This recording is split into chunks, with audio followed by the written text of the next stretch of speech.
Hello everyone, this is Erik, the Asian movie enthusiast, and this is my review of The Gentle Art of Japanese Extortion, a Japanese dramatic comedy from 1992 that was directed by Juzo Itami, one of my personal favorite Japanese directors from the 80s and 90s. I have reviewed a few of his movies previously on this channel, especially Tampopo and The Funeral, and I also have a top 5 list video from this director, and I'll include a link in the description box below to that.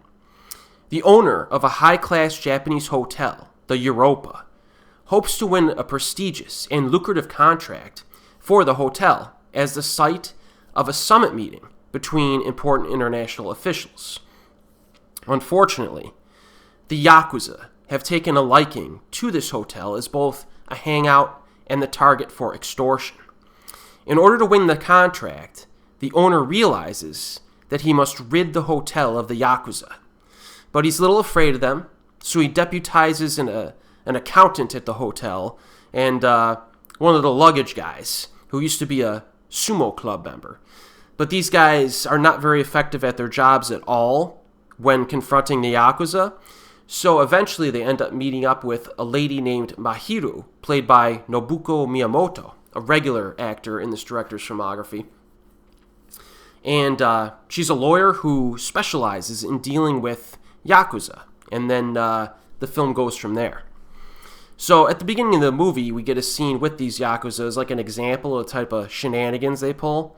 You know, they come in all tattooed up, walking around the hotel without their shirts on.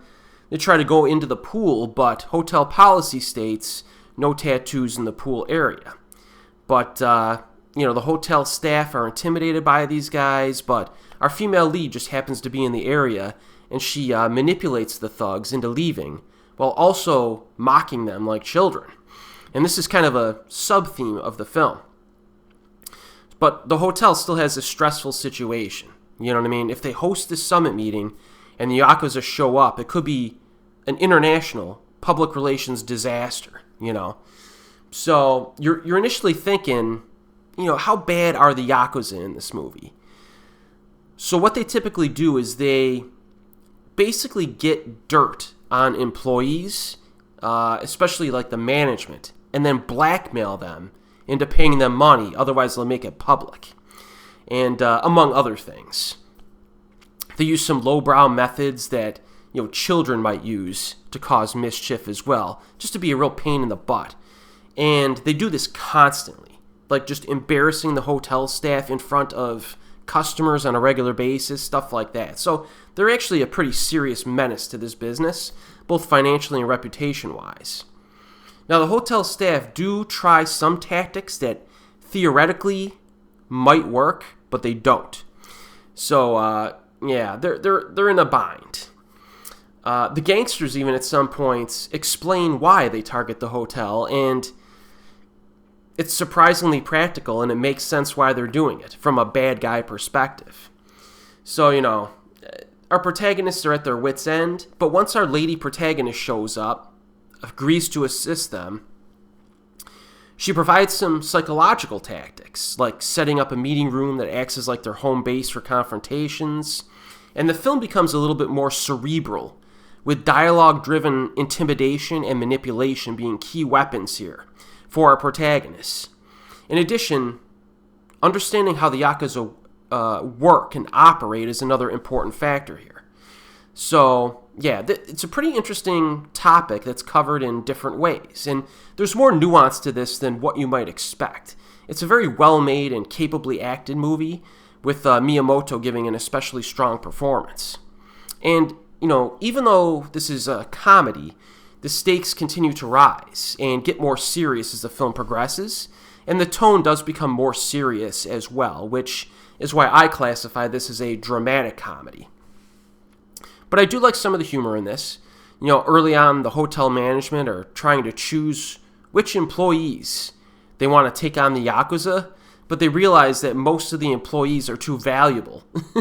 Because if something happens to them, they're going to lose a valuable employee. So let's send the accountant and the baggage guy, And the accountant in some ways digs his own grave because he he's like, hey, this is how I would deal with the Yakuza. They're like, oh, really? Well, why don't you take the job? So there's lots of like little bits of humor like that are, situational and character-based. Now, interesting backstory, real-life story. The Yakuza in real life got pretty angry at this director, Juzo Itami, for how they were portrayed in his films, as well as certain concepts he had for future films. He had a knack for showing them in condescending ways, instead of typical Yakuza movies, like you think of Miike Takashi's movies, some of them are a little nutty, but the Yakuza a lot of times are portrayed like in a pretty cool way, or at least in a dangerous way, right? But Itami, you could tell why the Yakuza got angry at this director. And he actually died in real life under suspicious circumstances. And there were reports that certain journalists got tips that the Yakuza themselves coerced him into jumping off of a building. So there is some controversy surrounding this guy's run-ins with the criminal underworld in real life. But nevertheless, The Gentle Art of Japanese Extortion is a fine film, easily earns a recommendation from me, and it's currently available streaming on the Criterion channel. So, as always, folks, I'll see you next time.